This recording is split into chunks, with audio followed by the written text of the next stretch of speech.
to the Empowered Intuitive Academy podcast. I'm one of your hosts, Tay, and with me is my beautiful co-host, Petra Costa. And you can find us at the Empowered Intuitive Academy on YouTube, Spotify, Instagram, Facebook, all of the socials. Get on there, follow. We would really appreciate it. So today's episode, we are chatting about famous hauntings. What makes them memorable? And as it turns out, haunting-wise, it's questionable. Memorable-wise, a lot of these places have rich histories which are feeding into folklore that then feed into the haunting aspects. So we've gone out and we've picked a couple of places that drew us in, trying to diversify the pot, as we will, and learn about what makes some of these places so notable. So Petra. Okay, let's start off with getting a bit of an idea of what a haunting is all about. Yeah. Okay, so a definition is hard to find because it can be just a haunting look. But a haunting is the visitation or inhabitation by a ghost. A place that is haunted is thought to be associated by the haunted spirit with some strong emotion of the past, such as remorse, fear, or the terror of a violent death. Individuals who are haunted are believed to be responsible for or associated with the ghost's unhappy past experience.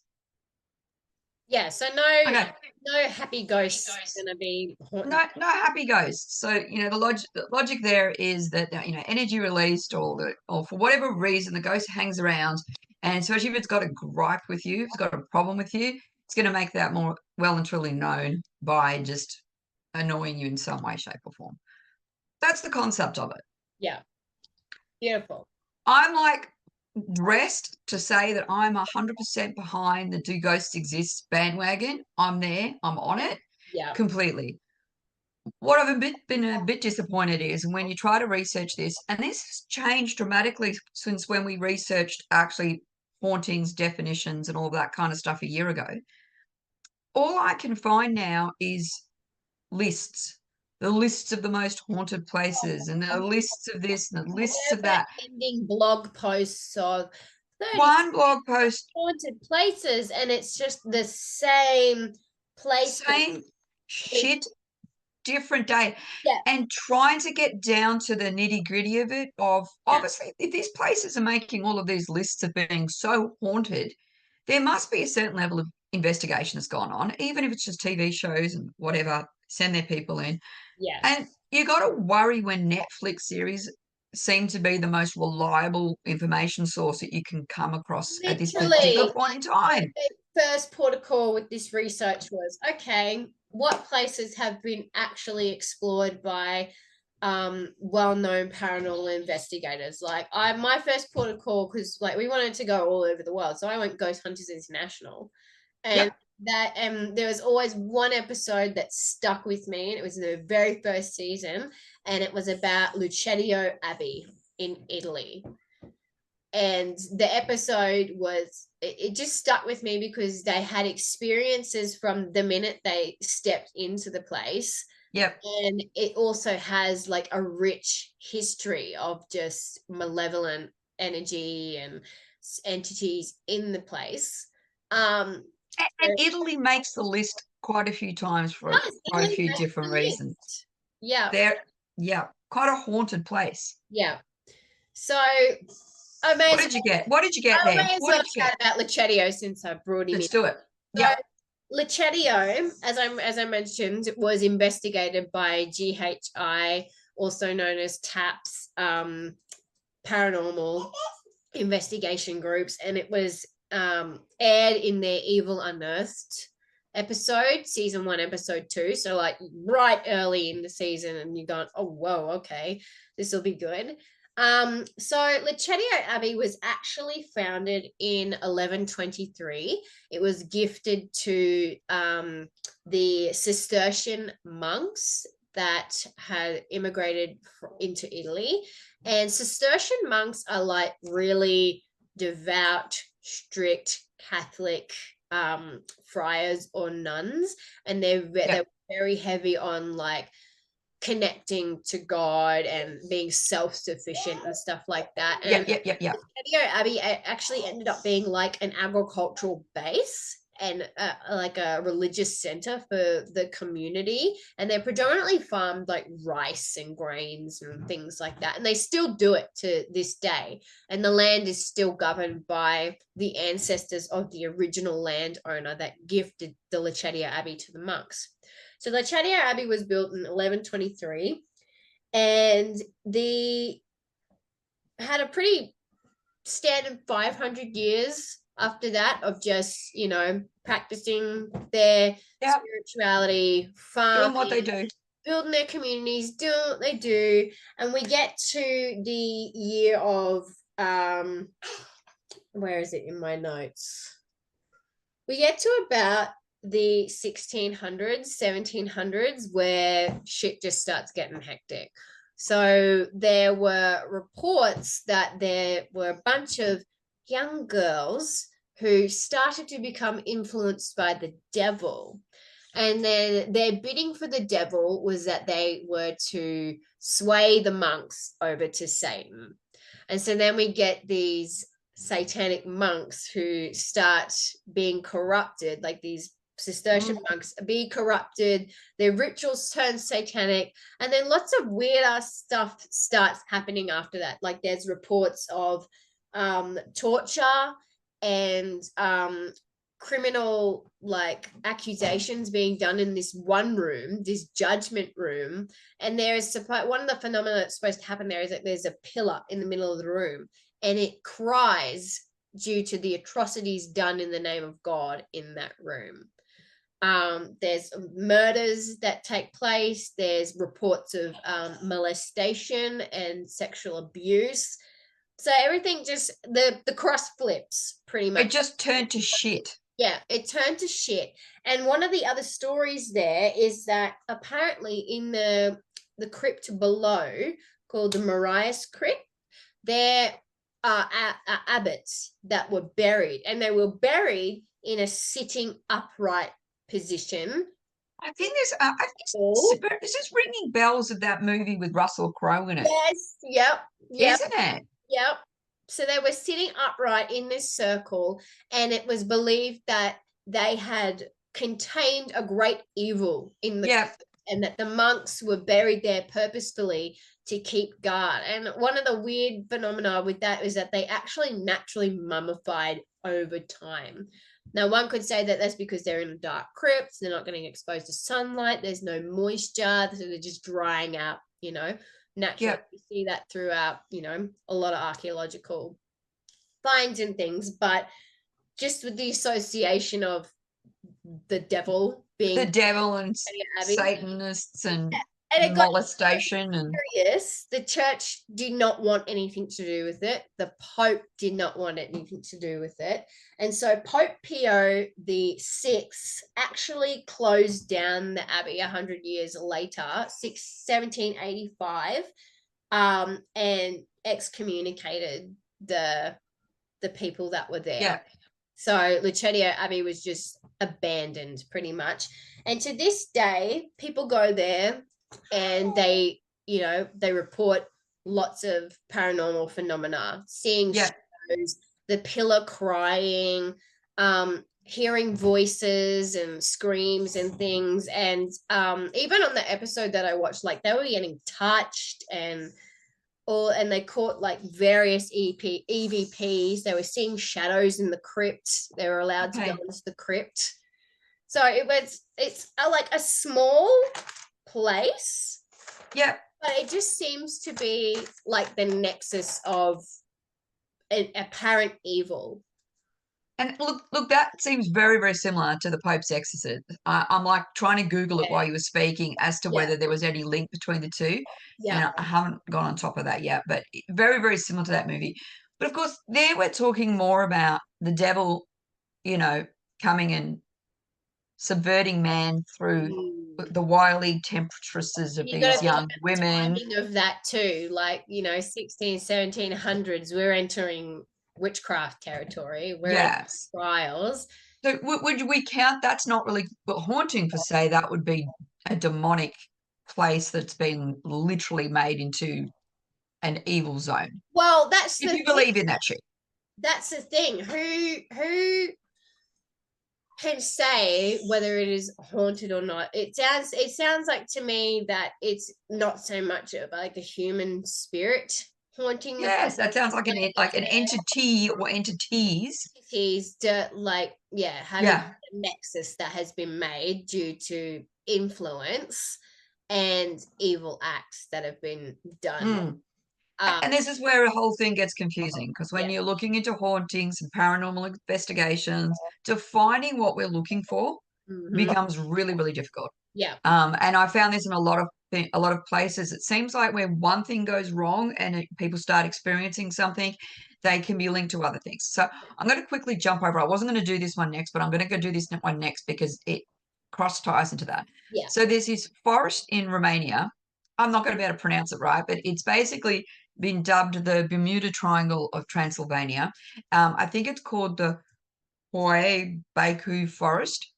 And it's a place where everything just seems to go weird ass, right? There's a reported dead zone where trees don't grow. And the trees that do grow around the outside edges, they have this really weird twisted pattern in their bark structure that they're really, really weird. Yeah. And scientists have gone in and they have studied it, and they can't really find a reason why the trees are growing in these weird growth patterns. Yeah. Okay. There's a reported like a folk story behind it that there was, and that's the dude that I've completely butchered his name, that the forest is named after. He apparently was a shepherd who went in there with a whole bunch of sheep, 200 sheep, and he went in to the forest. Bye bye. He was never seen again, nor were any of the sheep. Wow. Okay. Yeah. Okay, so that's where it gets its name of weird ass things happening. Now, so what does that mean? What's happening today? Okay, well, today we can see the trees are growing weird. They've got dead zones that are in there. Yeah. People who go in there have a tendency of feeling unease. They feel nauseous. They feel, just uncomfortable generally with the area. Yeah. There's another a tale or a folk tale around a young girl that entered this forest and came out, and she came out 5 years later, and apparently she was wearing the same clothes and she looked exactly the same. It's So it's screaming back world, mirror world shit to me. it's screaming portals. The It's forest screaming is portal portals. to other dimensions, and people just Exactly. And that's where I'm like, okay, why have we got these places where there's these things? There's been UFO sightings, including one from a military technician that reported seeing a UFO, and he took a photograph of it back in 1968. He was debunked as being it was a fraudulent photo, but since then there's been a shit ton of UFO sightings in the area, of course. Yeah. and I this is where my brain goes, okay, what have we really got going here? Have we got a haunting or have we got a thinning? Have we got a place where realms are like merging a little bit and causing people to feel nauseous, to feel crappy, to Yeah. feel weird ass, for people to just be able to step through and come back 5 years later? Yeah. All of these are really difficult to obviously research because two of them are folk tales. Yeah. But we have had physicists going in there and conducting research. And again, science saves us, Tay, and tells us that we don't have to worry about all of the unique flora and fauna that's in the area. We don't need to worry about the fact we feel nauseous, that it's affecting us in such a horrible way. We don't have to worry about there's a dead zone. We don't have to worry about the UFOs. We don't have to worry about any of that because there's a high concentration of electromagnetic energy in the area, which has influenced the growth and the development of the forest plants and wildlife. So we don't need to worry about it. And we also have, and this is what I was like, okay, we don't have to worry about that. Thank you, we've got that. And we've also got an unusual amount of ions in the air in this particular area. Yeah, but why is Okay. it there? Why? Okay, exactly. Like it's all very well you saying, oh, that Where can does make it you feel come lightheaded and it can make you feel sick and it can impact how the trees are growing. All right, dude, fine, I'm with you. Yeah. But why? Why aren't you asking the question? You're saying this is the cause and this is effect. We can rule out hauntings, ghosts, etc., Yeah. Yeah. because we don't have to worry about that because there's all of these strange disturbances. What's causing the disturbances? Yeah, And why are we seeing so many freaking UFOs around here? yeah. And you know, Like, that's funny because I mean, high electromagnetic fields and things like that have been associated with hallucinations and stuff like that. So it could yeah. very well be that whatever they're experiencing in that field, it's not actually happening. It's a hallucination. It's a byproduct of being exposed to so much concentrated electromagnetic fields. And, One and place. we've spoken about this in Yeah, previous podcasts. yeah. We know that can happen. And we know from like our previous paranormal chats where there is natural phenomena like stone tape theory, limestone, water. We know these things can have an impact on how we experience energy and how energy and events get trapped in a place. But that forest honestly sounds like it's got its own source happening. Like nothing has happened there to Yeah. sway. Um, you know, and apart from and another forest that I looked into as being like one of the most renowned, in fact they've made a movie on it and there's been several books written on this place, is the suicide forest in Japan. Nice. Yeah, so trigger warning, suicide forest. It is called the Aokigahara Forest.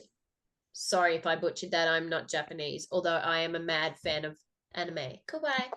And it is located at the base of Mount Fuji, historically renowned to be the home of Yurei. And I was like, okay, what is Yurei? Well, Yurei is just a word for earthbound ghosts, pretty much. Yes, I know this. Yes. Spirits that linger because you know, they have unfinished business or they had like high emotional voltage running through them, be it grief, anger, sadness, deep love. When they died, it's led them to be stuck in a purgatory. So, I mean, I looked into the geography of the place and I'm like, why is this place, you know, is it on top of limestone or is there like crystal There's layers something about Mount Fuji, isn't there? energy so because it's on the base of a volcano, it's actually like on volcanic rock. There are Yeah. several cave systems in the area and you can actually trek to 3 of the main cave systems, but funnily enough the caves don't come into play with the suicide. It's just the forest. Like the forest itself is said to have like this magnetic energy for people Yep. to, you know, to draw people in. Yep. So there's a big lake nearby as well, but again, no one's ever found at the lake or goes near the lake. They just stick to the forest. The forest. Yeah. So the myths and you know, there's conjecture around the forest messing with GPS signals and compasses and things like that due to high iron deposits in the And that's the same soil. thing, that other one. I didn't mention Yeah, that. Electromagnetic stuff has a tendency to go completely cuckoo yeah, when you're in the middle of those dead zones and all that kind of yeah, stuff. yeah. Yep. But that was pretty dispelled when it was like, well, if you hold the compass up higher, it's not going to get messed with the iron in the ground. So, Yep. but I mean, that's one of the reported phenomena that happens. And, you know, same thing, it has a plethora of flora and fauna that live there. We've got Asian black bears, which, I mean, you know, we talked about man versus bear in our React video, and I'm all like, if I'm going to walk into That's a grumpy bear. I'm probably going to want to see the black bear over Yukai. You know, but it's got like a plethora of flora and fauna, and even it's got fungi that is myco-heterotrophic, which means that it's parasitic and it feeds off the other plant life and trees in the area because it does not photosynthesize on its own. Okay. I found that really interesting. That But is interesting when because people it go, sort of like suggests the energies that's going through that place. yes, that It's like it, feeding off of whatever's yeah. there. But funnily enough, when people are in the forest, they don't report seeing the animals and things. Like it's just sparse. They're there, but they're just not there, like Yeah. sighting is few and far in between. And there's a plethora of species of birds and bugs and things, and people just don't see it. Same thing, the trees grow weird, the plants grow weird. It's relatively thick, so Yeah. not a lot of sound goes through Yeah. the forest, like the wind can't channel through it. So it's naturally eerie. It's naturally Yeah. still and dead.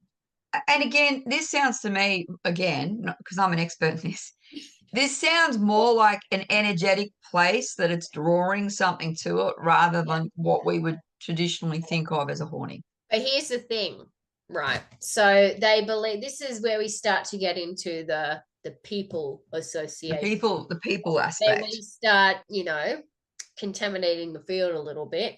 So there is folklore around a practice which is called Yubasute, and that it literally means abandoning the mother or abandoning the parent. Now, it stems from a Buddhist myth. They don't really believe Japanese people practiced it a lot, but it is attributed to one of the reasons why possibly people just started going there to die.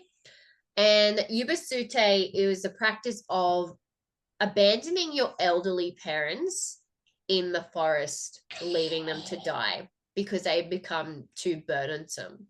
So you can imagine people taking their elderly mothers, grandfathers, etc., walking them into the forest, leaving them there, leaving the forest, and this old person is just there to die, starving, fading away.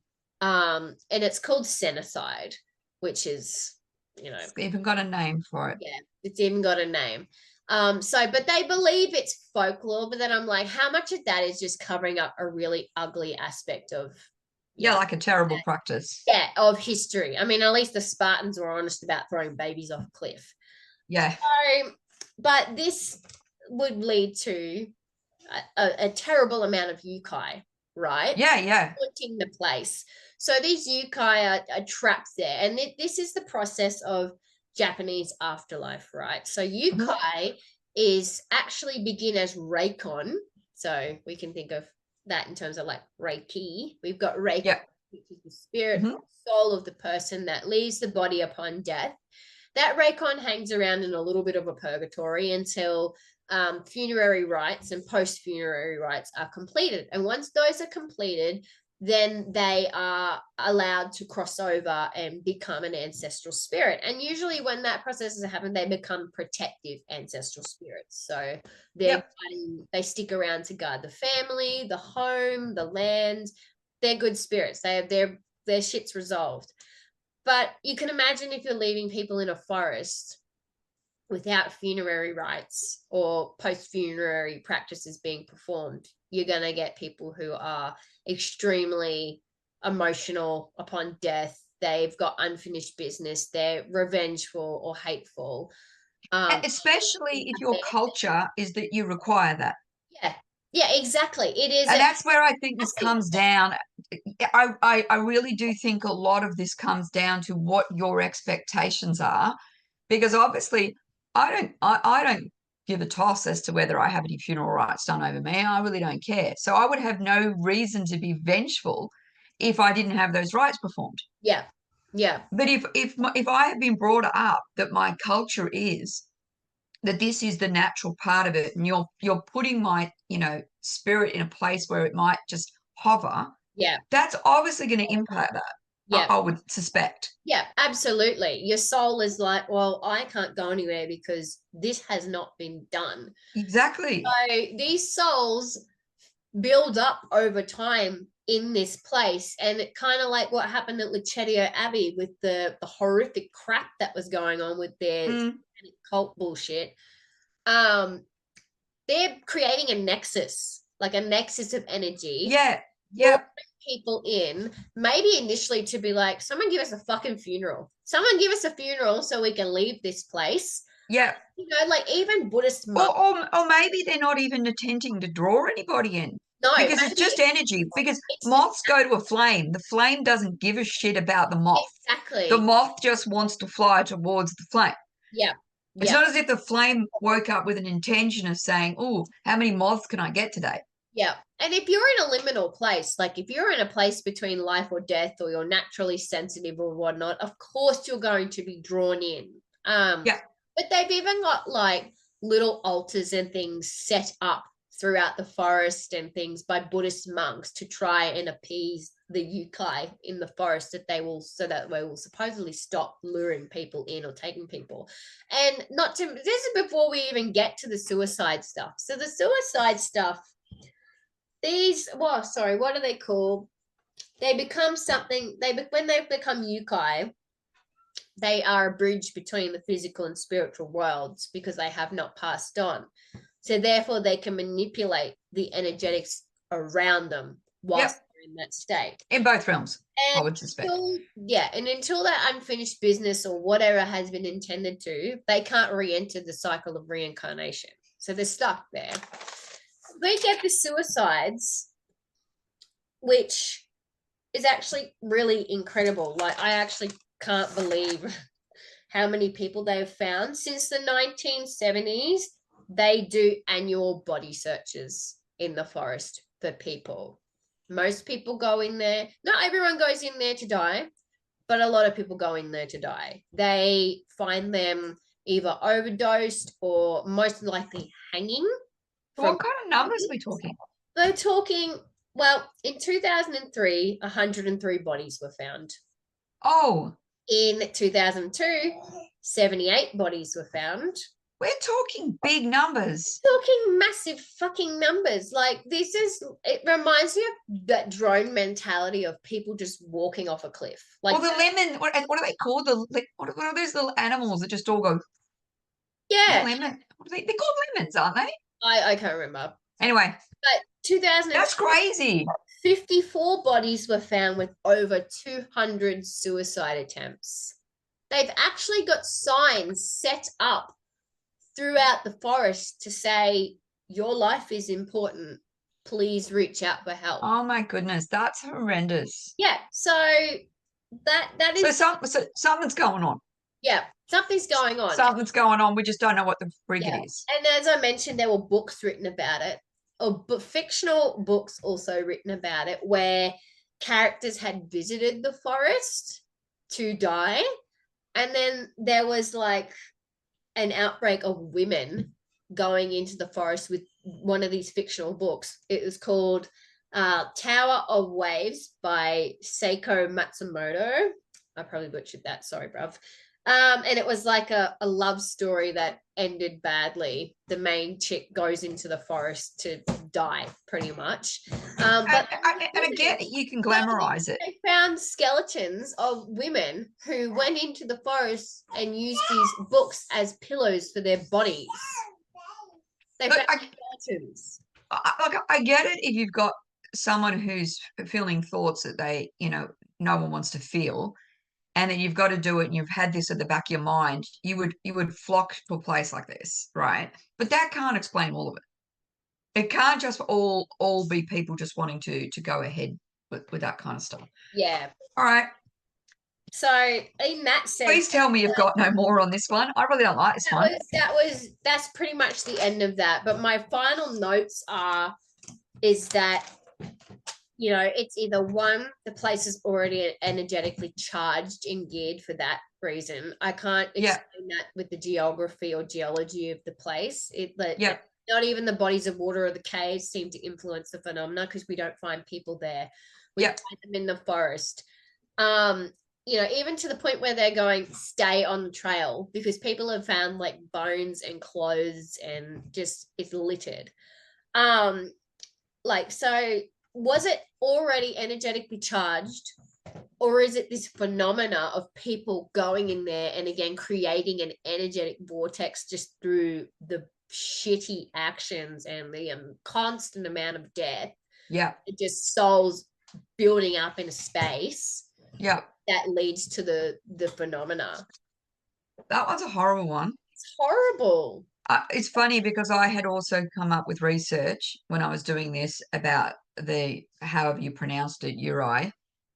And I've got it as a result of the tsunamis that happen in Japan. And Oh, yep. yeah, and obviously, just to remind people, in March 2011, magnitude 9.1 earthquake rocked Asia's seafloor. Mm. A wave of water the size of 12-story high came and just decimated the place. Yep. Since that point in time, 15,000 lives were lost during that. The region was devastated after that. But what's been happening in terms of hauntings is that taxi drivers in the area have been reporting that people are getting into their taxis and asking to go somewhere, and then they're like they drive them there, and then when it comes to paying, there's no one in the back seat. And they've been reportedly coming in, and people are saying, "Have I died?" And then they disappear.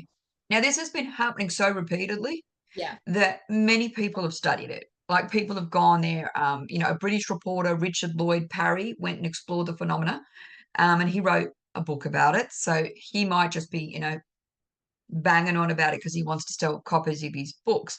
But it still has to have happened enough for people to want to write a book about it. Do you know what I mean? So Yeah. people have reported also in the area of seeing ghost images of people in puddles, whenever puddles of water form in the region. Now, we've discussed a million times about how water can Kind of hold, cool and yeah, but yeah. this would be pooled water from rain. Do you know what I mean? So Yeah. fresh, technically it's fresh water. It's not like whatever, but it's still a conduit. Yeah. And yeah, people are seeing ghosts in the puddles. Um, we've had that person I mentioned, Yuko Kudo, traveled there, a town where 6,000 people had died, and she went around asking cab drivers. She had more than seven. Now, seven doesn't sound like a lot, but there was seven different cab drivers that were happy to tell her stories about what they found. People asking to go to weird places. They seemed confused, and then when they asked to go a certain place, the driver might say, "Oh, you do realize that place is, this has happened to it." One gentleman has reportedly been seen by more than one person, and he will stand there and he'll point in a direction, almost like he's pointing at the water coming towards him. So it seems that in this situation, it's what we would deem more as a true haunting, where people were just taken before that their spirit had time to adjust to the concept that they were passing. And that some of them are just having this now, whether it's a fragment of them or whether it's their whole spirit, they do not realize they're dead yet. And in the moment of interacting with someone, they realize it and then they leave. That's very fascinating.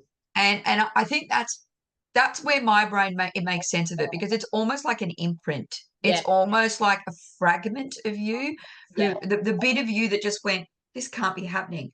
Like, this literally can't be happening. And Yeah. boom, you're gone. You don't have any time to prepare. You think about it. You've got all of these other energetic beings, and not just humans. Yeah. You've got all of these energetic beings are being snuffed out in a horrific circumstance Well, all that at once. actually reminds me. So we went to Thailand for our honeymoon back in like 2016.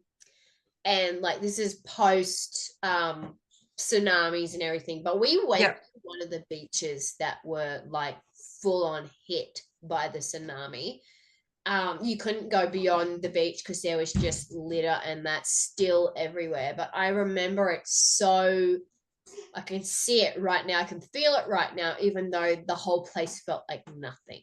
It felt like a void. Like you could just tell that that water absolutely just washed the whole, Wash. it washed the Yeah. landscape clean, so to speak, because it was not clean. It was like hazardous as fuck. But I remember seeing this massive, like big Bugolia that's still standing, but everything else was just cracked and damaged, and there's rubbish everywhere. But the vibe, as soon as you step beyond that beach, and even before then, it was like Yeah. it was a void. It was nothing, and it is the most eerie sensation I have ever felt. And it wasn't just because it was tragic and people died, and that you could Yeah, that was it, yeah. feel it. It was washed away because there's still people that live there. There's still people on the Yeah. side as you go into the beach. Oh, I can't remember what the beach is called, but it was like literally around the corner from the main part of PP Island where people stay. Yeah.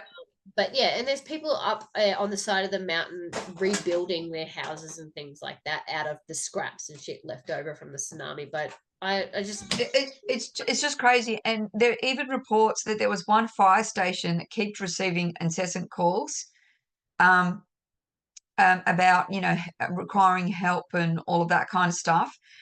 And they just kept getting calls. And eventually the firefighters decided to go to the place where they're getting the calls from, and they prayed for the dead. And apparently when they did that, the calls stopped coming through to them. yeah, wow. So now this actual article that I read actually does talk about Japan's longstanding relationship with the concept of spirit. They've got a way that literally means the way of the gods. They have a belief in spirits in inanimate objects as well as animate objects.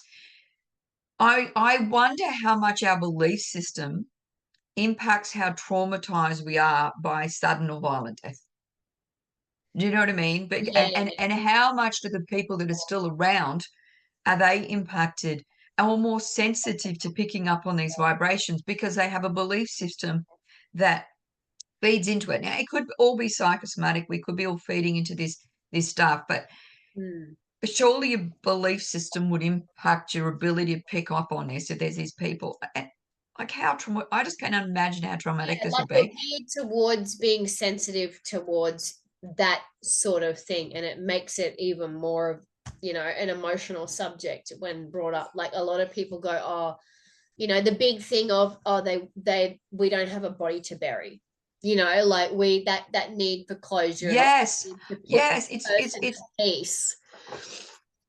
Even well, in I've got, as can I do one? Can I do another one? yeah, go forth. I've got A the psycho Queen Mary.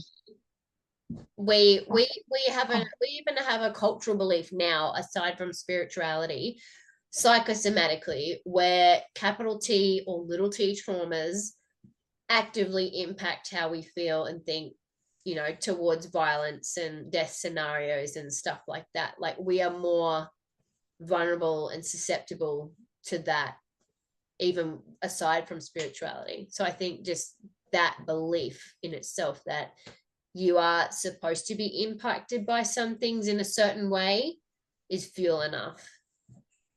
100%. Yeah. Anyway, carry on Well, with the interaction. You so got I'm going in now with some like ones that everyone's heard about. Just hauntings for the sake of hauntings that Hollywood's made movies out of, just so we can get so we can tick some of the boxes of the ones said we were going to tick the yeah, boxes. actual famous. Actual famous ones. Yeah. So we've got the Queen Mary. At least 47 people died aboard the Queen Mary during her time at sea. Movie Uh, about that recently, and I've found it really hard to follow. there's a lot of shit that's gone on. And yeah, the movie was big. And when they were filming the movie, they actually experienced moving of objects, all of this kind of stuff. There was a certain area on the Queen Mary when they were filming the movie that they weren't allowed to enter Yeah, because it was still getting construction, it was still getting stuff done to it. yeah, yeah, yeah. And they kept getting in trouble and saying, look, we're actually going to revoke your license to be able to film here if you don't obey the rules, because they kept getting wet footprints through the areas where no one was supposed to have been. And the Wow. people who were doing the movie was saying, we're not doing anything. Are you freaking serious? Yeah, But we've some of the murders and some of the supposed murders or some of the deaths. A young crew member named John Petra was crushed by a door during an emergency drill, and that's not nice.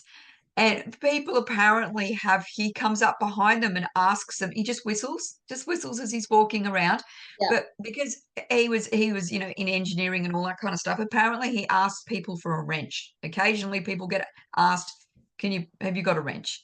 yeah, And I'm like, okay, well, that seems like a very specific detail for someone to be asking it wouldn't be the first thing I would think of for a ghost to come up to me and ask if I have a wrench. yeah, That wouldn't be what I would think if I was making believe on it. yeah, yeah. Apparently, another person died on the Queen Mary drinking gin that turned out that it wasn't. Now, we all know gin tastes like shit unless you put fruit in it. Literally. Literally. And someone actually was drinking cleaning fluid, thinking it was gin, and needless to say, popped off. Sometimes I think natural selection is definitely the role. Yeah, it's like the stupidest way to die, isn't it? I was trying to get a Oh, buzz on with some please. gin, and I literally was sucking down cleaning fluid. But this ship has a very, again, it has a very difficult history because it was a luxury liner. It had ballrooms. It had everything you could imagine of this luxury liner.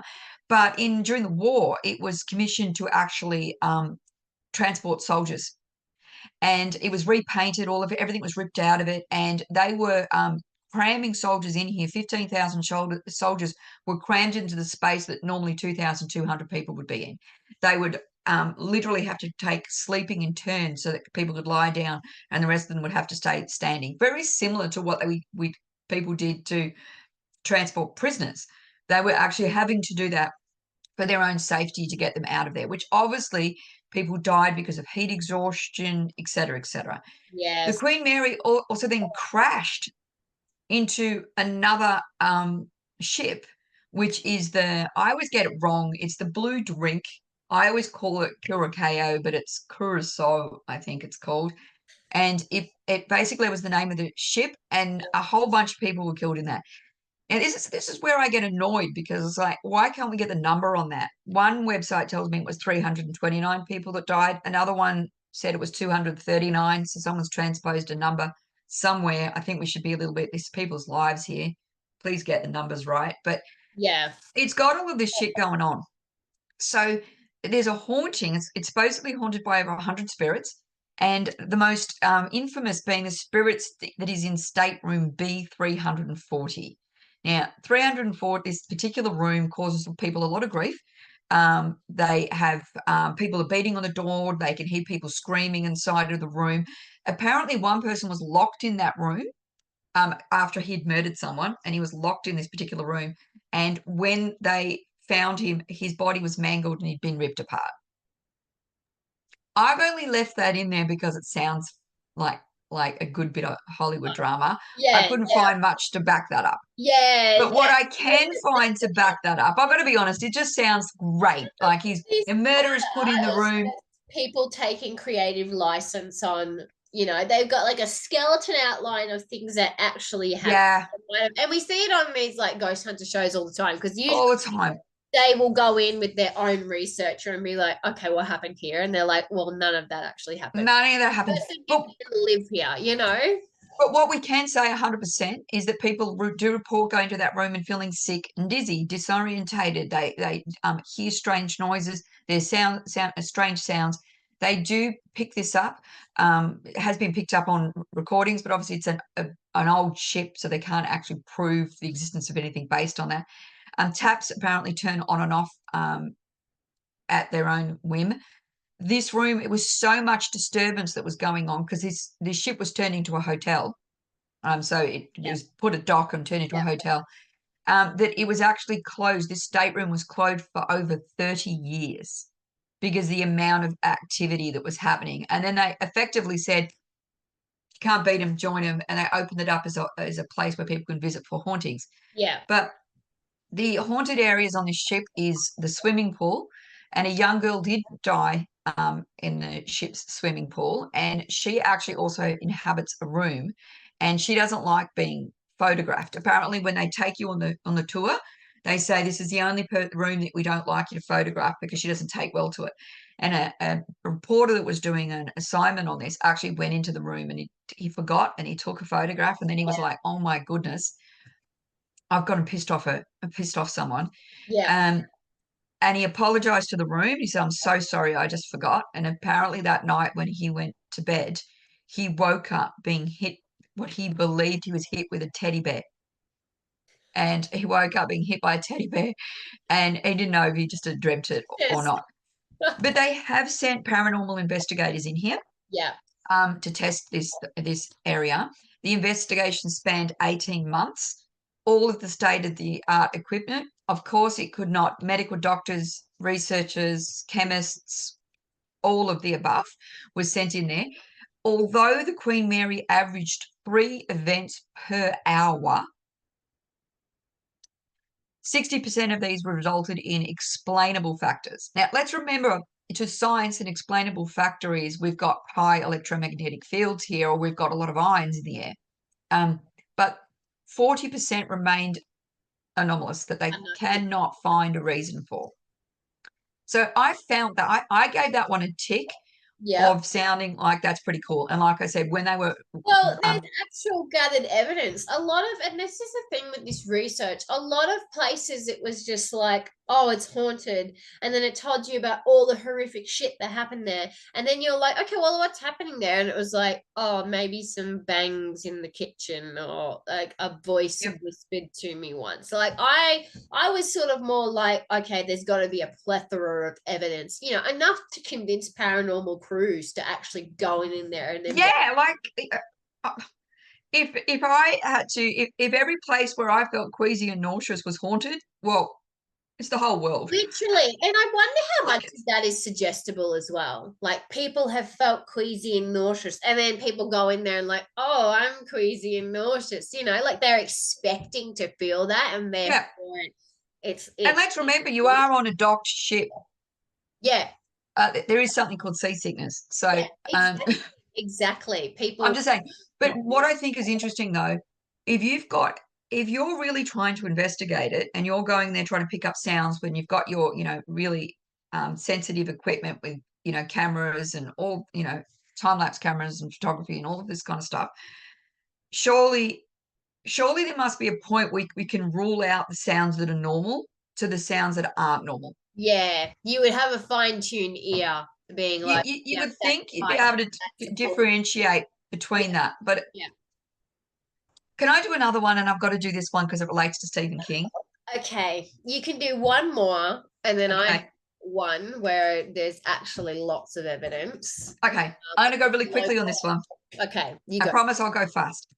So this is the haunting of Stanley Hotel, which was a hotel that was built in 1909. Who cares who you were, Stanley? He had tuberculosis, and he went there, and then he was fine, and then blah blah blah. Who cares? Don't care, Stanley. Don't care. What I do care about is this is the hotel that Stephen King went to, and had some events that went on, and he wrote the book The Shining based on. Love it. That's why it piques my interest. I'm like, if Stevie's there and Stephen felt something. I want to know what happened there that inspired him to. Well, this is the thing. Not that much happened there. It's not as if there was so much shit. There was a gas explosion, which anyone who knows The Shining knows a gas explosion is something that is not wanting to give the end away, but there was a gas explosion. A lady, a Miss Wilson, went into a room to light the gas, the little gas, you know, lights that were in the rooms back then. There was a gas leak. Boom. She was thrown a story away. Everything collapsed, but she didn't die. She did not die in that room at the time. Yeah, she didn't die, but she is said to haunt that room. And that she just goes in there, and her haunting is she does her job. Like she goes there, people find their shoes have been neatened up and things have been folded and everything's been made. Dedication to the cause there. Yeah, she's just like tidying shit up. And I'm like, oh, bugger, I got it wrong. Lucy, that I was talking about, the guy getting hit by the teddy bear, wasn't from the Queen Mary. Sorry, I read all of this today. It was from the Stanley Hotel. I'm so sorry, Lucy. Oh my. Okay. I'm getting hit by a teddy bear tonight. You're getting shower. And what happened to poor Lucy? This is she'd snuck into the hotel and she was looking at the construction plants. Yeah. And she got kicked out. They were like out of, you know, shoo fly. And they sent her out into the cold where she froze to death. And that's why they believe that she is haunting this place. Yeah. There's a whole bunch of men, not men that have died there, but there's a whole bunch of men. There's a cowboy they actually make a point of saying how lovely he is to the ladies because he'll kiss people on their forehead goodnight. So this is a very stark, like contrasting image compared to how Stephen King painted. Stephen King didn't write this way. Yeah. They do have the music in the ballroom that they can have music playing for no reason. It sounds like a party going on. There's been people photographed on the stairs that Yep. weren't there. So there's all of this stuff that is going on. There's nothing that can actually prove to it, but Stephen King went there. He wrote the book. There was something that he picked up on, or inhaled, or smoked, Yep. or drank, or all of the different things Stevie was doing Like back in that day. reindeer urine on the way up and decide. Yeah, all of the above. But either way, there's some history behind it, and there are a lot of people since then have gone there, and a lot of the ghosts in the house are quite handsy. So there may be that nice, cowboy that just kisses people in the forehead. And quite frankly, I'm like, back away, buddy. I don't want you to kiss me on the forehead. Just because you're dead doesn't mean the rules don't apply, bro. I don't like that. But apparently some of them are really quite handsy in terms of You have stroking down people's bodies, taking the sheets off their beds. like what? Why are you doing it? Are you just trying to feel alive again, or because that's Like, why? Or were you just a creep, and you always were a creep? yeah, exactly. He just entered Like, quite frankly, leveling up because he's like, oh, now they can't see me doing it. yeah, exactly. Now, what are they going to do? What are they going to You do? know? None of this bullshit about having to pretend like I'm rubbing up against you because I'm like, oh, I need to reach for the blooming Yeah, whatever. yeah, None of that. I'm just going to. outright do it now. Yeah. Okay, what have you got? Come on. What's this evidence? I Well, want to hear it. I feel like we need to backtrack because you fucked your story.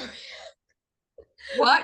Who doesn't like getting their photos done in the Queen Mary then? If Lucy Oh was no, that was Lucy, and she wasn't in the Queen Mary. She was the person in.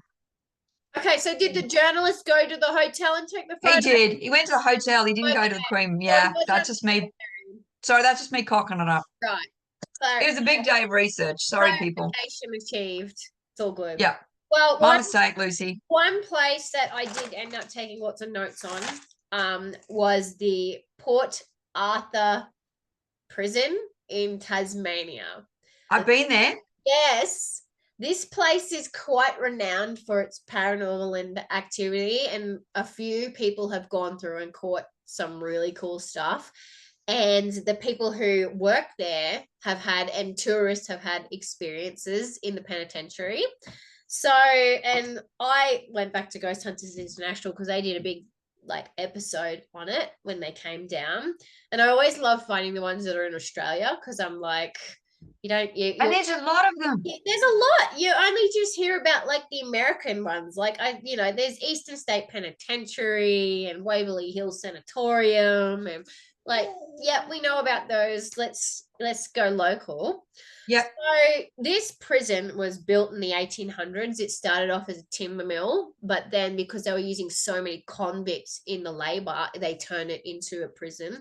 And it actually was one of the very first that sort of had that maximum minimum separation. Yep. So, and the maximum they were taking on the gnarliest of criminals. So they've got, murderers, rapists, pedophiles, you name it. The worst of the worst. Worst of the worst, just in one place. And you know what? If that's not an energetic vacuum for just nasty shit, I don't know what is. Yep. So 1830s to the 50s, they built it as a prison. They had a separate maximum security building for the worst of the worst. Yeah.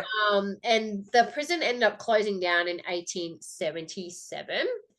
And it was one of the first prisons that my understanding in Australia were solitary confinement, and the concept of that was like another building made. It went from being corporal punishment, physical punishment to psycho, punishment, where they were locking people in solitary confinement. They had a 24-to-1 ratio for solitary confinement, and they still do modern prisons, except now they just bunk you in with people. And people would go fucking nuts. They were only allowed outside 1 hour a day, and it was to the point where they wanted to isolate them so much they would put blindfolds over their heads and cover their ears so they could not perceive the outside. It was absolutely crazy. And they did that in Eastern State Penitentiary too in Pennsylvania. They started in solitary confinement, 1800s. Yep. So we've got a pattern of obviously thoughts going through of how people should be managed in that time period. 2,000 Yep. people lived on the settlement and majority were convicts. So there was a tourist who had a full-on conversation with an apparition without realizing it was an apparition. Apparently, he was a soldier in full uniform and actually stopped him and asked him what he was doing there. And he goes, "Oh, I'm here for the tour." Apparently, they spoke for like a full 2 minutes before he turned away and then looked back and he was gone. And he went up to the tour guide and was like, he is a really good actor. And she was like, "We don't have paid actors here." Yeah. If that's not one of the most disconcerting things that It you can ever. literally gives me chills. I'm like, no, no, no, no. But the other activity, like, and there's been recorded 130 years of just activity happening on the grounds, from disembodied voices, full-on apparitions. There was another instance where And it is, having been there, especially when you walk through that prison, yeah, it's really hard not to feel something. yes, Like you feel it doesn't feel right. You don't want to dilly-dally, and you definitely wouldn't want to be saying, "Oh, let's come back at night." yeah, Unless you're with a group of people and you're just doing it for shits and giggles. It doesn't feel right. I would imagine it being like a similar feel to real life too. You know, when you go to places and they're either prisons or mental hospital wards or whatever, and you just, the feel is off because you know about the type of people that are in there. Like it's Yep. a whole, you stepped into a whole other realm. It's culture shock. Like I would imagine a lot of that energy is just transposed into like that imprint of the place. For sure. But they, you know, they get physical contact. There was a worker who literally was choked. He was having a conversation with one of the other guides and he was reaching for his neck, trying to pull hands off that weren't there. And then they opened his shirt and he had like 4 parallel scratches running from the base of his chin to the collarbone. And welting in real time in front of this other person who was So it's just happened. It is not he's just been attacked by something they could not see. Yeah.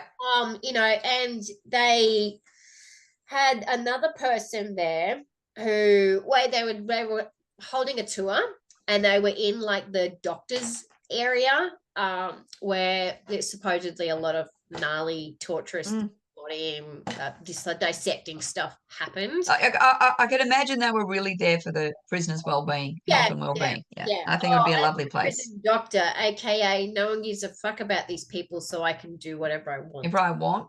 Yeah, which is a common theme in a lot of places like this, asylums, prisons, stuff. Yeah. Because they are the discards of society, no one cares. But there was a tour guide taking people through the criminally insane section, the hospital-y section of the prison, and they were laughing because apparently there was a guy poking his head out and just making faces behind the tour guide. And she was like, "What are you laughing at?" And they're like, "Oh, this guy's there."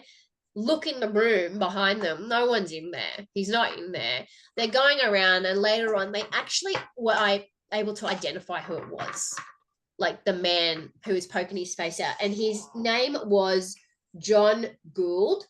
He was convicted of attempted rape of a child under 10. And he served time in the penitentiary. And he's just the person you want popping your head out behind. Literally. And you know, he's making faces and everything, and like, that's seedy as shit. Like, that is so seedy. But the fact they were able to identify him off a picture, like he was so corporeal. See, that screams haunted to me. Like, it screams haunted. And here's the funny thing: that's not proof of anything to today's skeptics. No. Yet we would use the same level of identification to put someone in jail. Yeah, like doing a lineup. Doing a lineup is way it's called witness testimony, and it freaking it speaks volumes in a courthouse setting. But if someone's sort of like, oh, I seen this random ass person, oh, hang on a minute, yep, that's him, and we're like, oh, you're just full of crap. of apparitions of a certain Reverend Eastman being seen in like the church that's there and the adjacent building to that where he lived. There's a Tell me he wasn't a bad guy. Please tell me he wasn't a bad guy. no, he was just there to, make sure everyone was holy. I must admit, I've been in that church Yeah, as well, and I think I've mentioned this to you, Tay. yeah, I don't really get touched by churches very much, yeah. but this particular place, it's just got the outside sandstone wall and it's got no roof structure on it anymore. And when I went there, it was a beautiful, spring day, and there was just fresh grass. It was all growing in within the church. And very rarely, I've been to a place that I've had that level of spiritual connection, where I've just stood in there and it was so calm. That one spot in a place where there isn't much calm, like when you walk around I Port Arthur, it, yeah, that it makes doesn't really feel, and obviously what's gone on there afterwards. But when you're in the church, I actually did go, oh, yeah, you know what? I can breathe here, yeah. which was a weird feeling for me, to be honest, because I'm not really hyper religious. So And it wouldn't have been the how church it was itself that, served in life though for people who were there. yeah, yeah, that might have been the only little bit of solace they could find, a place where they were actually for a moment treated like human beings potentially. Yes, we've got so many more things that we have not tapped on, and we're running quickly out of time. I did look at the Winchester Mystery House because we've all watched that movie and we all understand the concept of the Winchester family and the repeating rifle, and the fact that there was a curse placed on the family. Supposedly, and Sarah, who inherited all of the money from the Winchester fortune, continually kept building the house just randomly. There were staircases that went to nowhere, doors that went to I've nowhere. always found this really fascinating and weird. Yeah, and I just have to mention it because it is one of those things that, oh, yes, okay, although it cannot be proven, and it could just be that she's was just having a serious mental break and no one was helping her.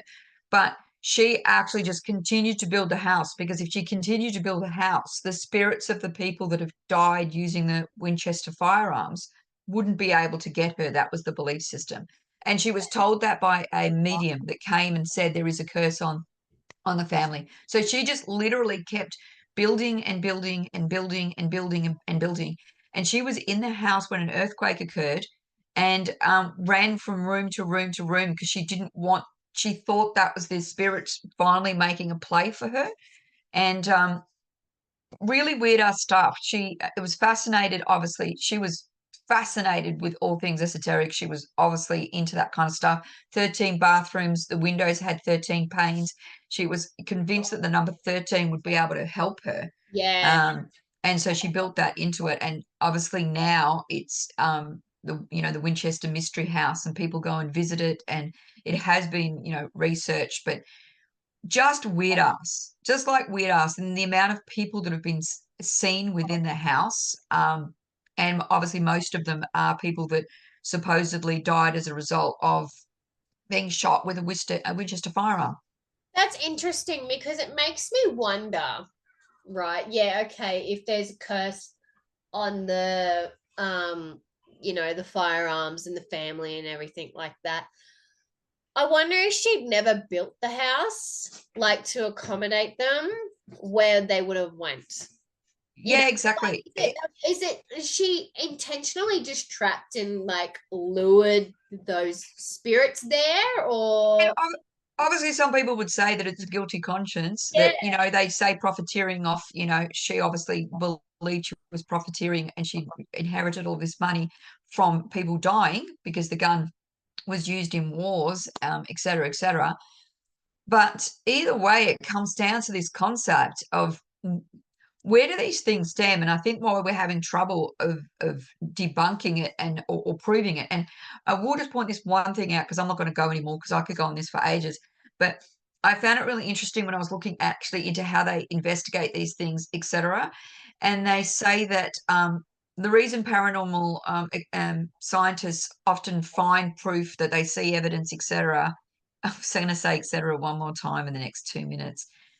Um, is because they want to believe. That yes.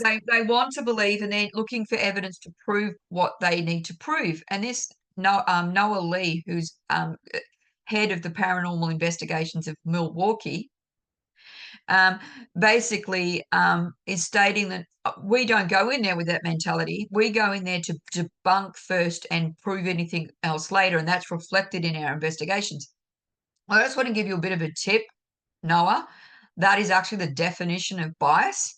So whether you want to go in there to prove that ghosts exist, or if you want to go in there and prove that they don't exist, that's the definition of bias. Yeah. And you cannot just say, oh, people get these results because they want to believe, and it's their bias impacting the results, and that's not how the scientific method works. And then you literally are quoted as saying, we do the opposite. Dude, it's fucking definition here. You're doing the same thing, just on the other side. You're doing the same thing, and that's where we've got a problem. We don't know what we're looking for. We're bundling things that could be demonic in nature, if you believe in that kind of philosophies.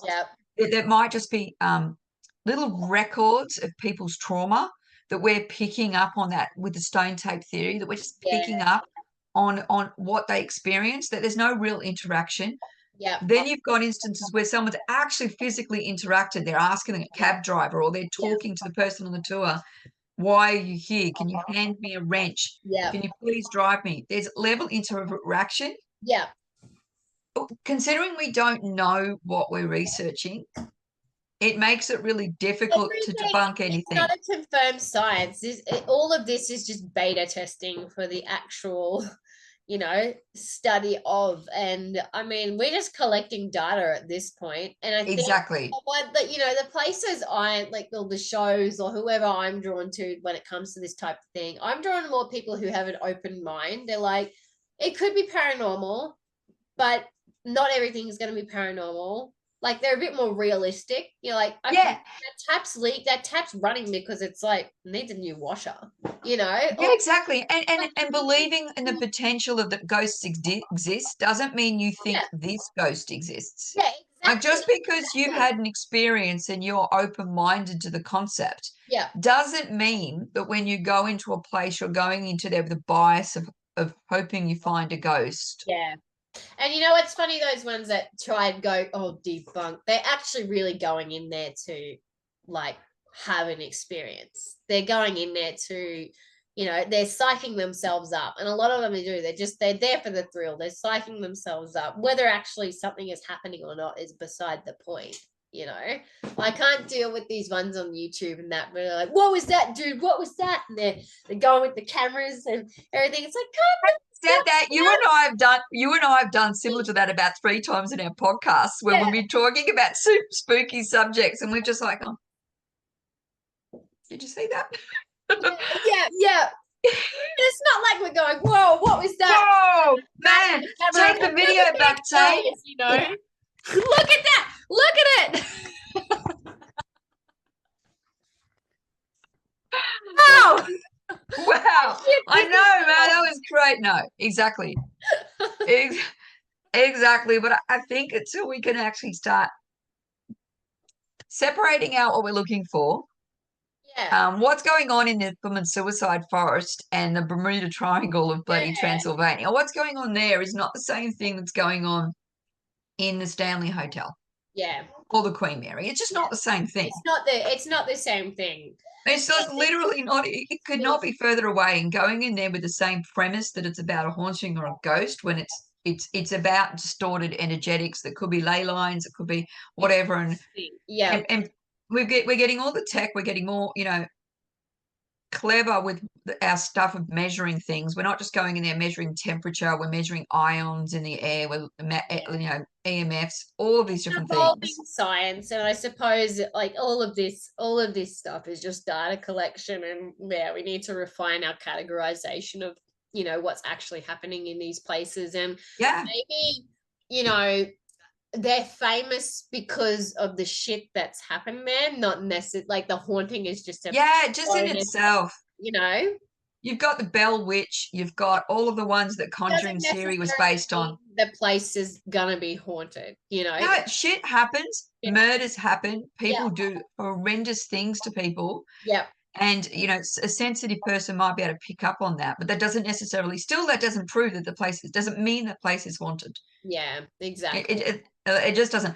But it's fascinating. It's literally fascinating to hear all of the accounts. Yes, it I is. say bring it on. Yes, we would. And, and from places that aren't necessarily on the forefront when it comes to this area, because everyone's like got their faves they want to investigate that just are notorious, and often those are the ones that fall out for me. They're like that nothing happens, maybe most are just sick of their shit and they're not performing anymore. Yeah, and almost all of the ones that seem like just a horrible thing happened there. Someone was murdered, someone was raped, this happened, what happened, all of the different things happened. All that I can find is that they were then turned into a museum or a place that you visit on a death tour, like on a horror tour. Yeah, dark tours. Yep. Yeah, and then you got people going in there going, oh yeah, I felt it. Oh, okay, that's cool. Yeah. Don't prove anything, but interesting. Yeah. Do I want to go to these places? Do I want to go on one of those tours? Absolutely. Absolutely. Yeah. Absolutely. Do I believe it means anything? I'm not 100% sure. Yeah. I still want to go on it though. That level of same level of discernment, and just like not feeling pressured to have experiences that you're supposed to have in these places is a big key factor here. Yeah. Yeah. Well, I've got nothing. I've got lots more to say, but I'm not going to. My apologies to We could My talk apologies forever to about Lucy. this. Can I just reiterate, God Lucy? knows. She's gonna bash you with a bear later. Lucy, only bear you should be worried about is this bear. Sorry, Lucy. My love. Alrighty, well, that is our episode for today. Yes. And what are we talking about next week, Petra? We're talking about bad juju. Is it catching? A nice follow on. I know. Is it catching? Which on a few little thingies full of flies that could, yes, that'll be interesting. that will be interesting because I've had some experiences with bad juju lately. Oh, And so I'm interested to what people think. what people think, what's going to come up. Alrighty. Well, until then, remember, folks, curiosity may have killed a few cats because they went into abandoned places they shouldn't have and tried to provoke and poke at ghosties and things, and not realizing that, these yokai can actually influence our physical realm because they're earthbound spirits, and decided to lure them into the forest and string them up, so to speak. But So to speak. there is no growth in ignorant bliss.